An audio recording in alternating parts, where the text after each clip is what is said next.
Hello, everyone, and welcome to Gay Men Going Deeper. This is a very special bonus episode that I'm hosting. My name is Michael Diorio. I'm one of the leaders at the Gay Men's Brotherhood. Today, I'm doing an episode talking about love, intimacy, and relationships.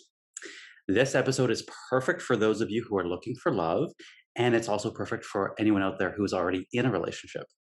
We're going to be talking about things like love, intimacy, sex, monogamy, conflict and communication in relationships, and also things like compatibility and attraction for those of you who are out there looking for love. So, without further ado, I will introduce my guest. He is my partner.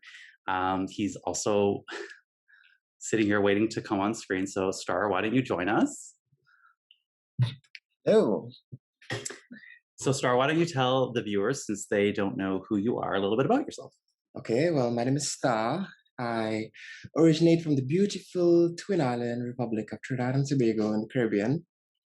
And I moved to Moncton, New Brunswick, and now I am here in Toronto. I am a hopeless romantic, a long distance relationship connoisseur, and a Pisces. Yes, he is all those things, and I am not any of those things. So, our relationship has been quite interesting to say the least. Yes. For those of you who don't know, this is a very new relationship. So, we're wanting to share with you some of the lessons we've learned on our journey to each other, which is anything but smooth, Yeah. but also very worthwhile. Yeah. A lot of differences and a lot of similarities. So, let's start off with the elephant in the room. Biggest difference: he's black, I'm white. So for me, this has been my first interracial relationship. I've been with men sexually of all different flavors and varieties and shape, sizes, and colors. But this is the first time that I've actually dated someone who is. Would you call yourself black? Is that how you identify? Yeah, a person of color. Person of color. Okay.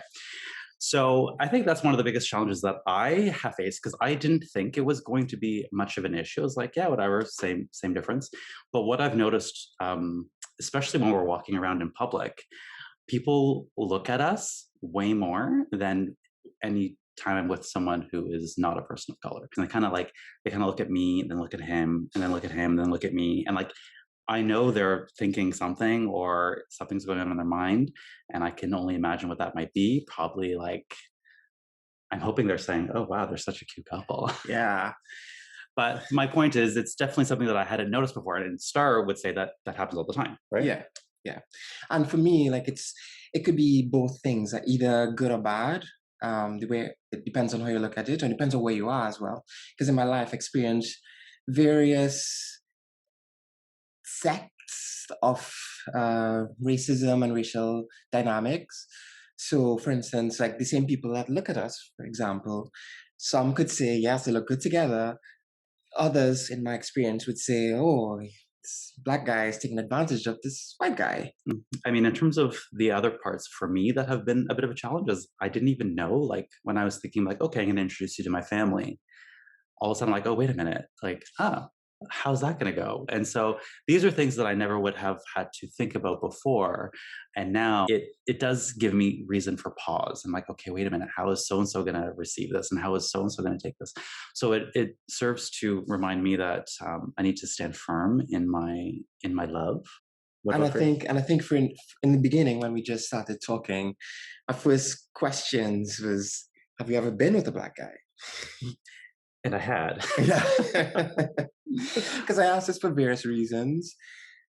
One, for me, it's been a challenge, especially coming to Canada, being, fetishized for being black. I experienced that a lot of times. And that's what kind of kept me in like a little cocoon, like not to date and not to put myself out there because I knew what people thought about me, or or the reason why, quote unquote, people would, want to date me.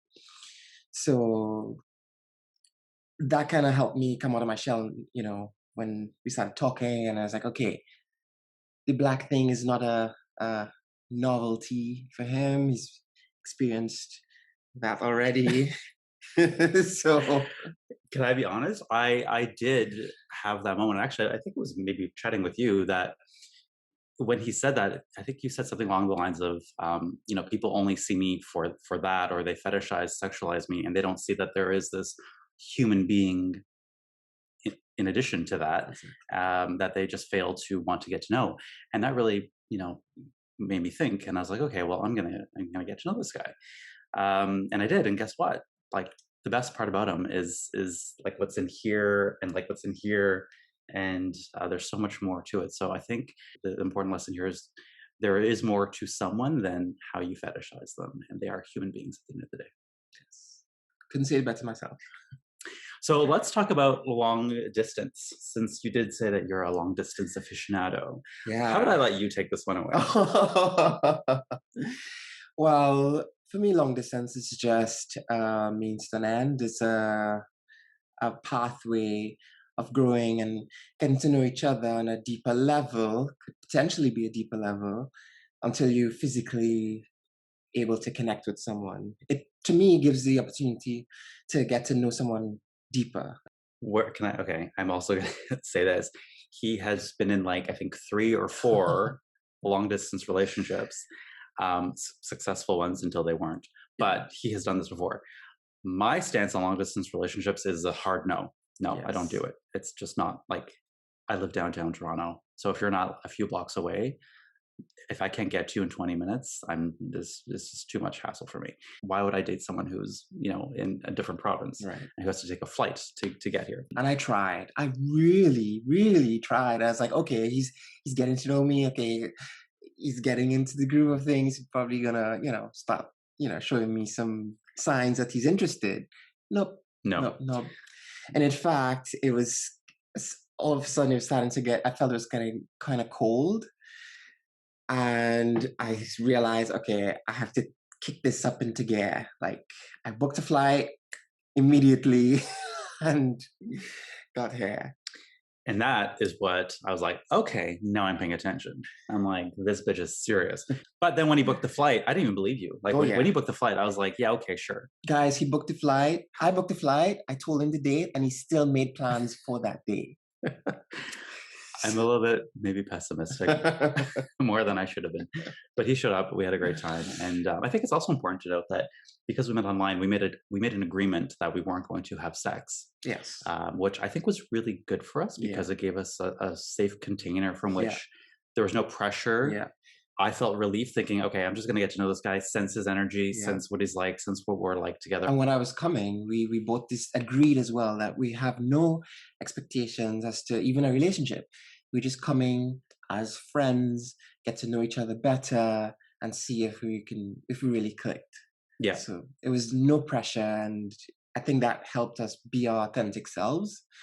Because one of the things I told him is like, don't even change anything that you would do normally. So like, don't even clean, don't even get groceries, don't even get anything. Just do as you would do if I'm not coming.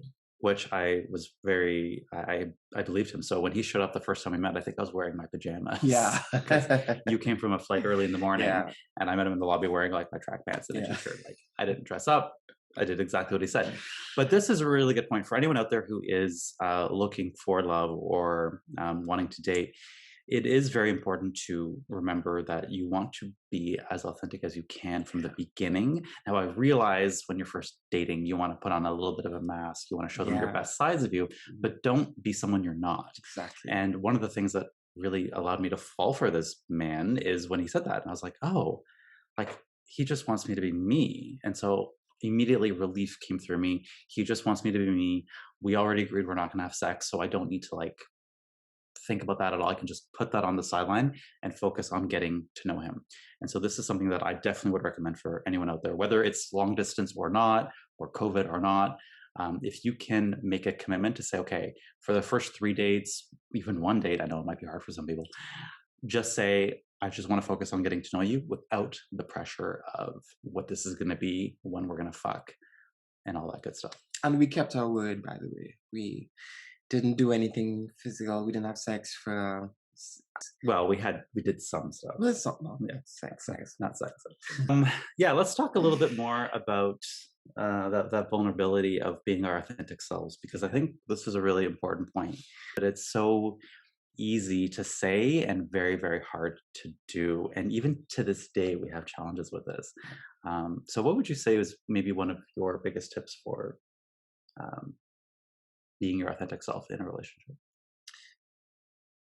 I think you always have that anxiety mosquito Mm, that always, bring the doubt in, like, oh my gosh, she's not gonna like this about you, she's not gonna like, you know, the way like for me, I know my problem is snoring. I snore, yeah. Yeah, guys, I snore. And so I was really pressured in the beginning, like, oh my gosh, first night is gonna kick me out, right? And I think I told you that in the beginning. I told him like, hey, sometimes I snore, and I don't know if it'll affect you, and let's just try to see if if it's something that is a deal breaker. And he agreed to try, and that automatically took the pressure off of me. Like, there's no hidden anything in my mind I have to try to hide anymore. It's out in the open, it's on the table. I can just be myself. Now it's up to him to accept it or not, right? And I'm here, so luckily. now, it took a snore guard. It took a Yeah, few. It took a few tries, trial and but we got error. there. Yeah, I went to small clinic and got diagnosed and make sure, I did my due diligence to help the situation out. Now he still snores every once in a while, Oh like yeah. last night. Oof. Yeah. But it's fine. Yeah.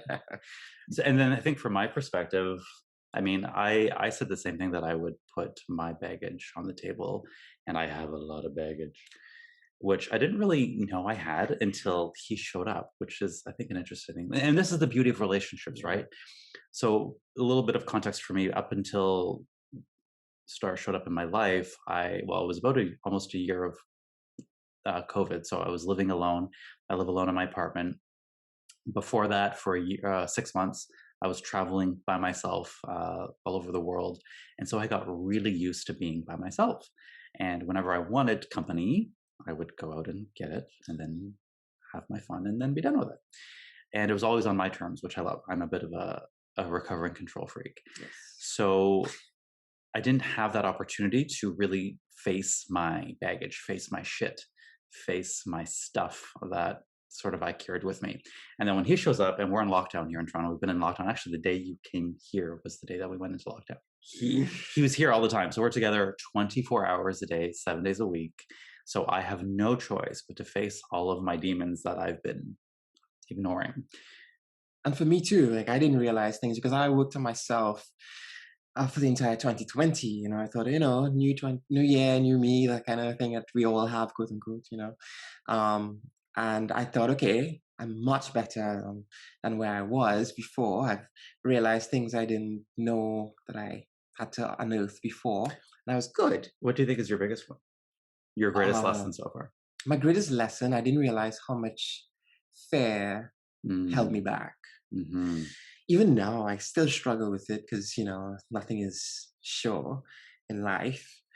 But I don't think I, I, I overcame the fear, but I learned to not let it cripple me. Yeah. So for me, it's unearthed being with him. Like, I guess you never know what you need to work on until you're in a situation, right? Like, you don't know what muscle you need to work on if you don't go to the gym. Mhm. So yeah, I think we challenge each other and kind of force each other to grow. Amen, sis. Yeah. I've grown in ways that I didn't want to grow. And that's the thing. There's ways that I want to grow, like in starting my business and doing that. There's like, I signed up for those challenges. The challenge with this guy did not sign up for this. I wasn't looking for a relationship. I was avoiding relationships. Oh yeah. I just didn't want one. It didn't fit into my lifestyle plan. It didn't fit into my timeline. This was not what I wanted. But then he showed up, and luckily. It wasn't easy. I had to do a lot of convincing. A lot. But you made it. Yeah. What I'm curious to know, what do you think my biggest growth has been since we've been together? It's an interesting question. Interesting question. To me, fear is one of the things that Both of us. yeah, Yeah, I both of think we us. both have to.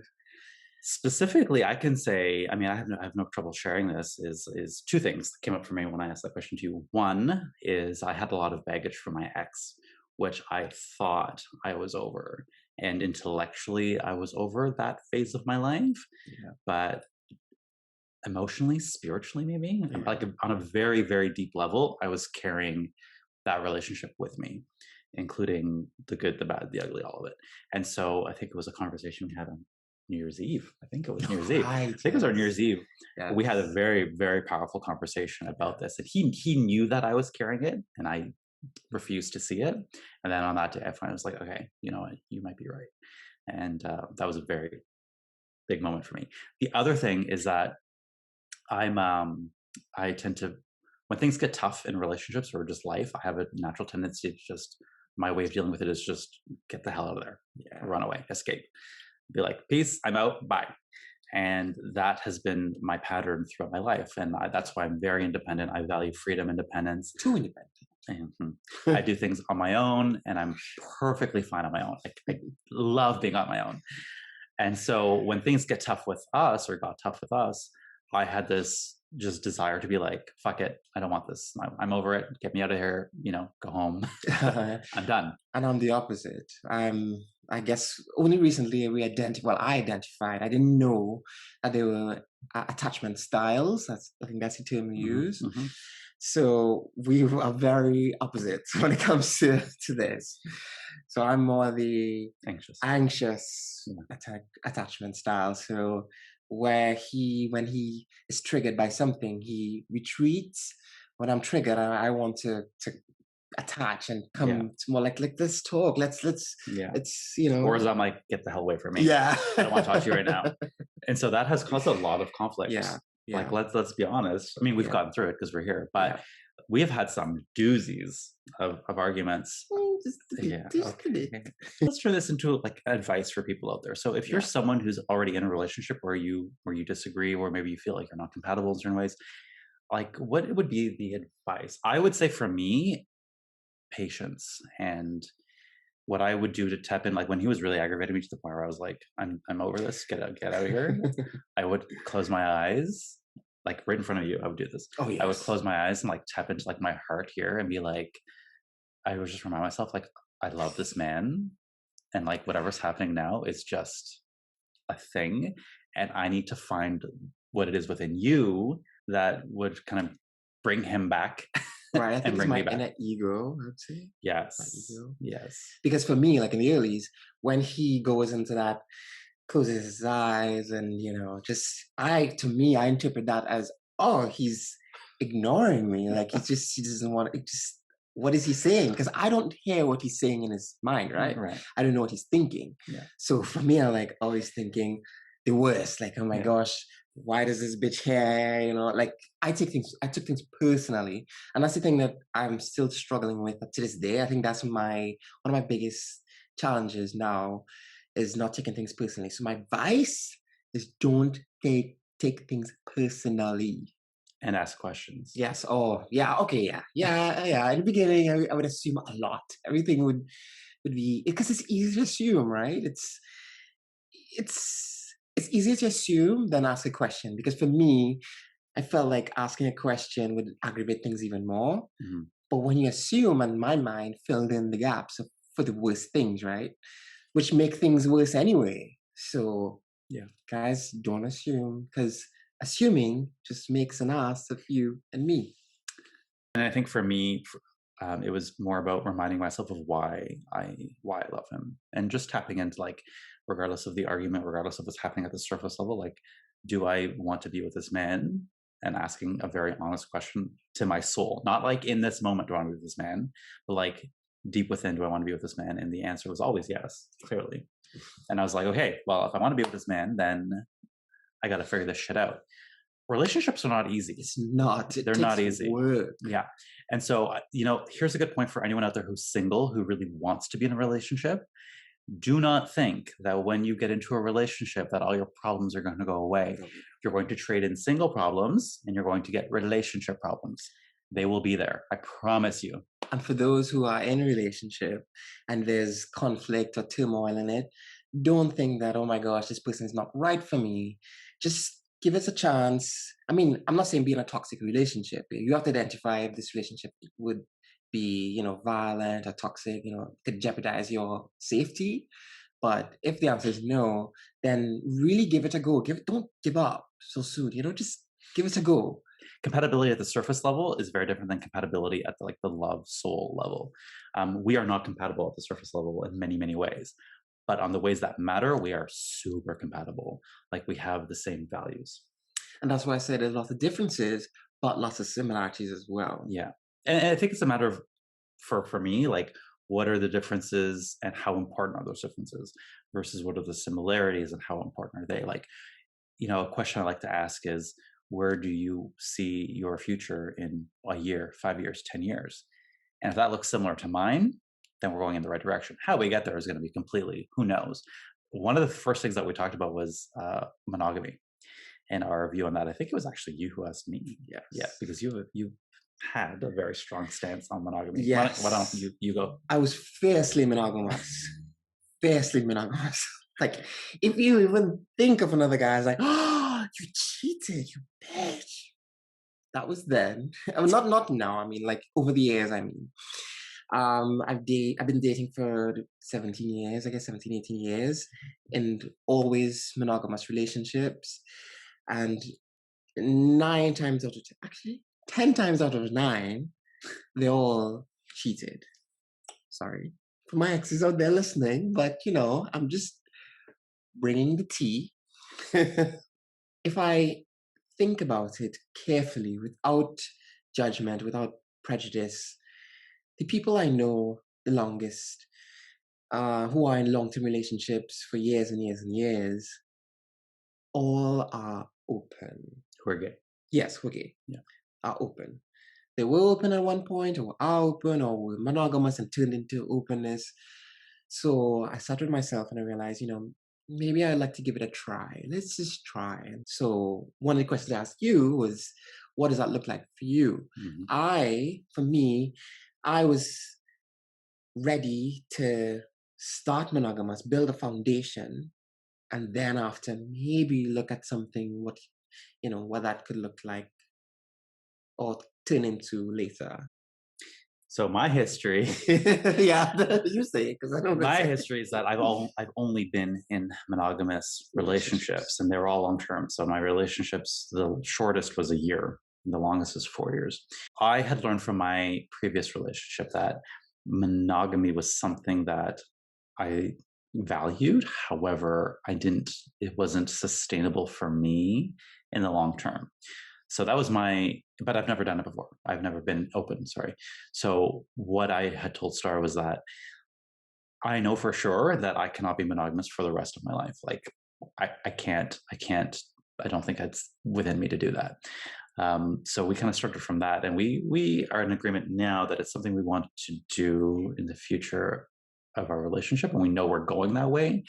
But we are both very set on the fact that we want to build that foundation together, just the two of us. I think that's first. important. Yeah.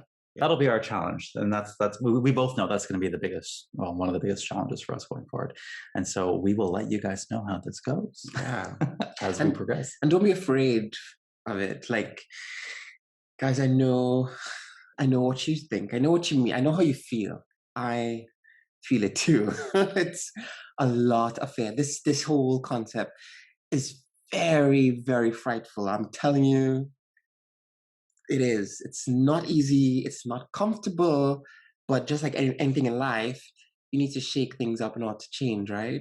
And for people who do want to be open, I would say the same thing, but don't give in to the fear of hiding it. Like if you know this is something that you will want or you do want, if you meet someone that you really like, don't be afraid to share that with them. And that does not mean you need to be open from day one, but say, like the way I said it is like, listen, I've done the monogamy thing. It's had its challenges. The challenges for me were that eventually I might end up, if I can't open it up, I might end up resenting my partner for not allowing us to have a little bit more fun or allowing us to experiment with other people. And so, not that it was I don't want to say it was a deal breaker, but I was like, here's the honest truth. Here's where I'm going. It kind of goes back to what we said at the beginning, which is like, here's all my baggage. Here's all my Yeah. shit.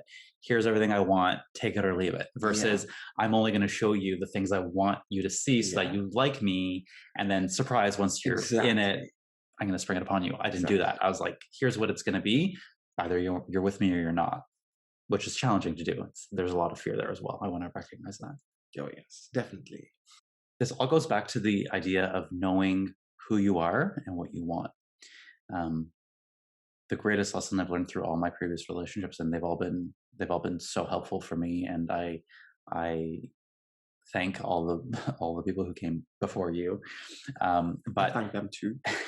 you have to know who you are and what you want.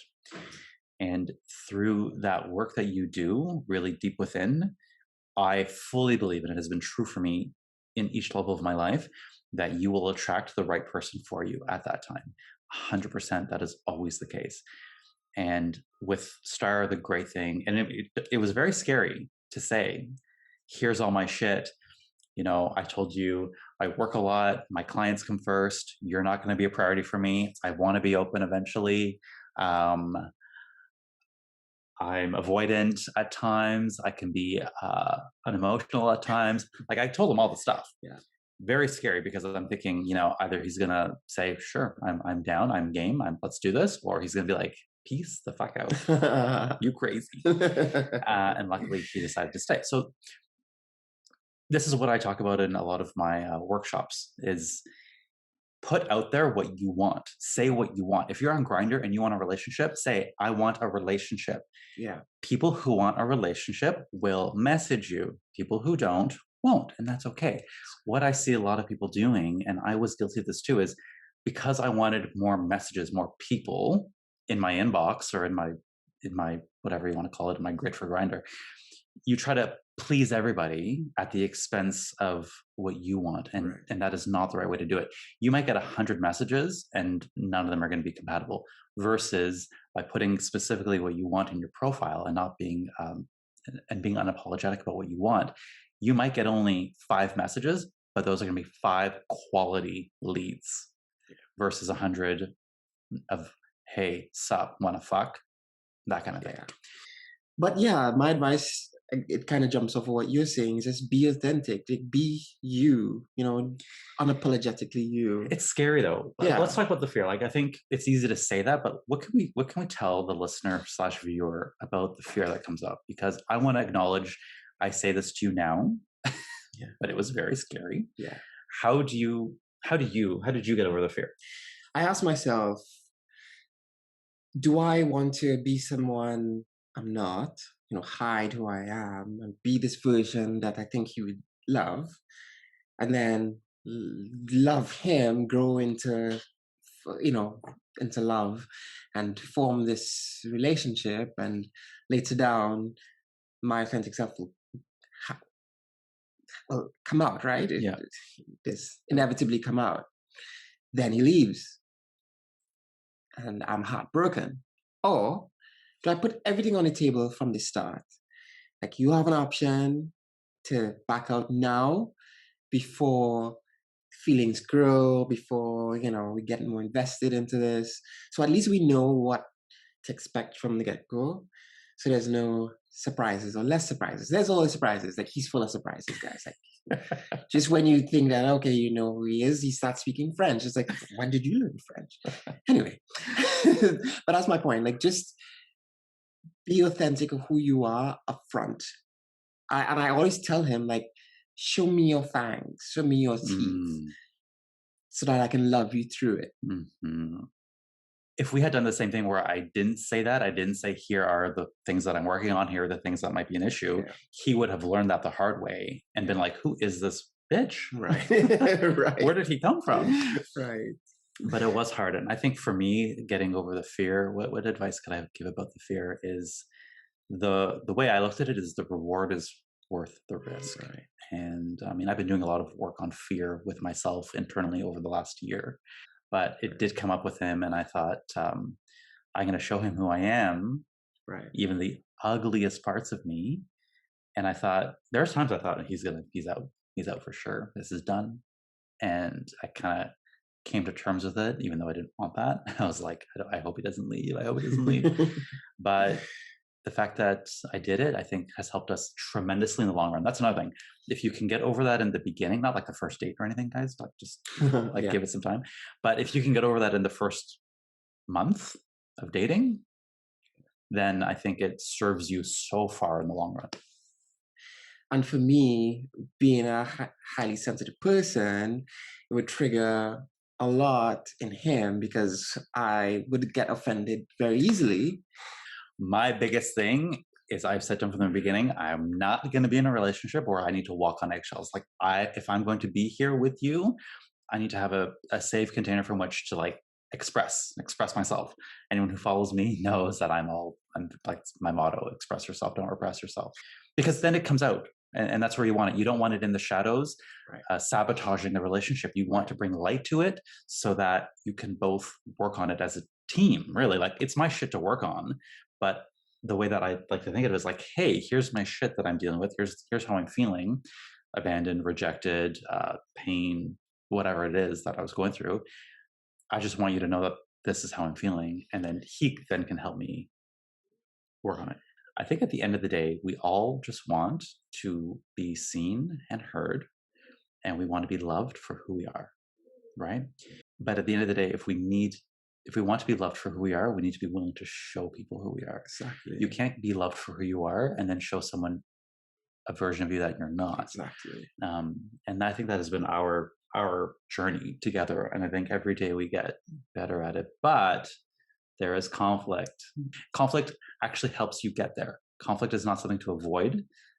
It's something that you want to, if you can lean into it with kindness, compassion, curiosity, openness, and a desire and willingness to learn and grow, conflict can uplevel your relationship each time you have it. And you have to just commit to stay through the hard stuff.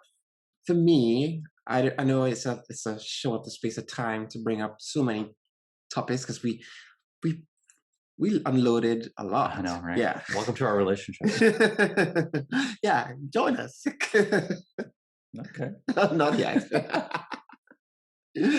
For me, I identified like what made me realize, or what gave me the biggest growth, is identifying ego.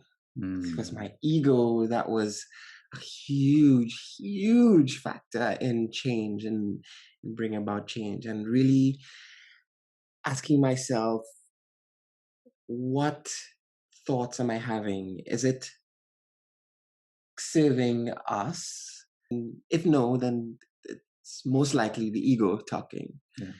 And it's uncomfortable, very uncomfortable to shut down the ego. Trust me, it's hard. It's hard work because, like, when we have arguments or disagreements,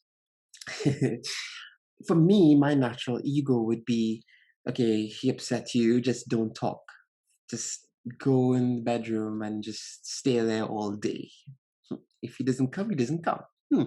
But it didn't serve anybody. It doesn't serve anybody. I am there unhappy in the room. And well, he's not out here unhappy, guys. He's very independent and I'm all good. he's all good. So it's just me. Just me. So I'm like, why am I affecting my own life? Why am I making things harder for me? Like, why am I suffering through this? When it was just a little, I took things personally and I felt hurt. And why let the ego win in this case? When the ego wins, nobody wins. Yeah. And the ego doesn't want you to be vulnerable. And Yes. vulnerability is the Oh my thing that gosh. creates the closeness, it creates the connection, it creates the intimacy. Oh my Um, gosh, that's so true. yeah. Oof. So an ego does not, ego will do everything it can to prevent you from being vulnerable, which Yes. basically means it's going to prevent you from connecting with others. Yeah. For me, I identify that there's always a power struggle, a power dynamics in relationships, friendships, relationships. There's always a power struggle, an unheard or unspoken power struggle. Like, oh, like, you know the game? Do you guys know the games? Like, oh, I'm not gonna call him back. I'm gonna wait 5 days to respond so I wouldn't look desperate. Like, those are games. Like, you don't need to play those games. So once you give up that power, like, what is it anyway? So for me, I gave up that power, and Mm. And I told him that. I was like, listen, at this moment, I give up my power. I don't care for it. I don't want it. You keep it if you want, but I don't want it. So that, and after doing that, right after doing that, I just felt a part of me just opened up, a weight was lifted. You know, people will sit and you roll your eyes, you know, sure. Yeah. But it's, trust me, it did, it would works. And you just pour out, I poured out parts of myself I didn't even want to, but it was just blah, blah, blah, verbal diarrhea just coming out, you know, and I cried, I think. And it was just very vulnerable, very, very vulnerable. Like, And it didn't feel good. Let's just make this oh, it clear. does not It feel doesn't good. feel good. Does Yeah. not. So if you guys want to feel vulnerable and feel good, they are usually not compatible. Oh, So you yeah. have to embrace the discomfort that vulnerability will bring, knowing that on the other side of that is greater opportunity for growth, connection, intimacy, love, all the things. Yeah. Sorry. Oh, no, that's good. That's really good advice. Let's talk about using your relationship to grow. So for those of you who are already in a relationship, or for those of you who want to be in a relationship, relationships are the most, for me, frustrating but effective tools for growth, because they mirror you, for me, mirror all of the things that trigger me, and then I'm forced to deal with them. So this is true for all relationships, whether it's romantic or otherwise. Parents, friends, bosses, they trigger us in ways that really hit our wounds. So the question is, how do they trigger you? And instead of making it about them, like Star is the problem, he triggers me, ask yourself the question, why is this such a big deal for me? Well, that's powerful. And just kind of for a moment, take the person out of it, say, why am I being so triggered by this? By me asking myself that question, I have had exponential growth. Even though I already thought I grew even more because I left to my own devices. I don't have people to trigger me the way he does. Yeah. And so when it came up, like for me, my need for independence and freedom is like very high. I do things on my own, period. So I was, I had a hard time compromising. And maybe that's something we talked about as well. But by asking myself, why is it so triggering for me that he, I would consider you at times suffocating, because he's more this like clingy. I'm not clingy. At times. I think those times are when you are triggered. Yes. Your own avoidance is triggered. Yes. Yeah. So those times I was like, why am I being so upset by this? Like, why is this triggering me? So I looked into it more within and realized all of my wounds about not trusting people to take care of me. This brings up communication. So I think communication is the cornerstone, the foundation of any successful relationship. And if I may say, we have both identified that communication is what we need to work on the most. Yeah. And I wouldn't be surprised if a lot of people felt the same way in their relationships. Learning how your partner or whoever it is needs to be spoken to, or needs to receive information that you're trying to get to, is a very hard thing to grasp. Like I was just like, at the beginning, like, here it is, take it or leave it. What I had to do was learn how to get my point across for him in a way that gets us to where we want to go together. And so that's still, I think, our biggest struggle. And I think learning how to communicate is one of those underrated skills. Right. I've learned a lot about listening as a coach, but I've learned a lot about communicating as a partner as well. Because as a coach, I intake information and I reflect it back to the person. But with you, like, I'm trying to get us somewhere, and the way I'm doing it doesn't always work. Right. So I need to be like, how do I say this in a way that he'll hear me in his way, through his lens and filter, without, this is the hard part, betraying myself in the process. Yeah. It's a lot. Yeah. It's a lot. But with practice, I think we met each other at a middle ground. We're getting there. We're getting there. I think we're good at it. Yeah, we're good. I think we're good. Because the things that would trigger us before, are not triggering us now, and at least we're now more conscious of everything. Yeah. You know. One of the things that if you're in a relationship, is how well do you experience conflict with each other? How well do you go through conflict? I think that is one of the top questions you could ask, is when we have conflict, you know, how well do we handle that as a team, individually? You know, do you take it personally? Do you assume? Do you make it worse? Do you, do what I do, which is avoid, escape, numb? Um, and going through that question together, I think is a good question. Maybe if you have a partner, ask your partner, how do you experience conflict with me? And not even a partner, if you have Yeah, even friends, yeah, family, yeah. anybody around you, give it a try. Because I mean, you won't know what you need to work on if you're not placed in an environment to work on it, right? When I had this desire to want to escape or avoid, I'd always be like, I know that if my value is to grow as a human, as a partner, as a man, in every way, then this conflict, this trigger, is this pain. If I approach it in the right mindset with love, compassion, kindness, um, will be actually a beautiful thing that will take me up to the next level. And then I'll be happier with myself. I will have grown. I would have learned. I'll be hopefully better for you. Um, Yep. and okay, thank you. See, he's so schmaltzy. Yeah. So I think growth is one of my top priorities in a relationship. What would you say yours is? Communication, Yeah. definitely communication. I always think that, as you said, the cornerstone of any relationship. I think we mentioned my top things already. Yeah. Communication, being authentic. Putting everything on the table. This is who I am. But there's no surprises. I think for me, I value trust and honesty Mm.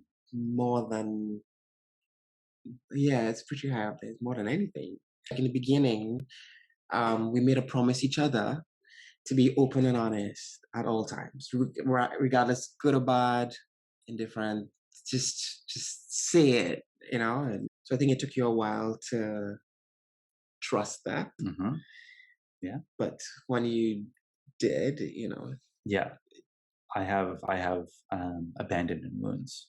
So those, even though I've worked on them, I still get triggered by abandonment. So I have this underlying subconscious, well, not so subconscious anymore, this underlying fear that if I show you my ugliness, the things that I perceive to be ugly within me, you will leave. And that's been there forever for me. And it's taken me a lot to like open that door very slowly to be like, okay, I'm going to show you, and I'm going to trust or hope that you're not going to leave, and therefore trigger my abandonment. and for me, it's the opposite. Like, if you show me your fangs, I love you for it. Mhm. But the minute that there's something that I feel like it's been hidden, or being like I'm deceived in some way, I close up. Like my guards build up. Like, no, something's not right here. So I think that's why I say, like, now you realize is that, yeah, it's better just dump the good, the bad, the ugly. Getting there. Yeah. Yeah. Yeah. I mean, I haven't, it's been much better recently. And we actually went public with our relationship for quite a while for that reason. Yeah. And this is another thing that I might recommend for people is, we agreed very early on that during this sort of formative stage, well, first of all, we both agreed that we were looking for something long term. Yeah. So we knew we didn't want just a fun hookup situation. We both were looking for long term. So given that, we agreed from the early stages that we were going to keep it to ourselves. I didn't tell friends. I didn't tell anyone. Neither, well, you told maybe a few people, but we had this container, this safe space from which to allow ourselves to grow and learn and be with each other, without outside influences kind of getting in the way. And so that has been, I think, for me, I think it's been very helpful. Okay, guys, we have covered a lot of topics today. Thank you so much for staying with us. If you made it to the end of this podcast, please tell me who you are. I want to know who you are. So go into the comments of wherever you're watching or listening to this and tell us who you are. And follow the Gay Men's Brotherhood on Instagram, on YouTube. And if you're not already in the Gay Men's Brotherhood community, join us on Facebook.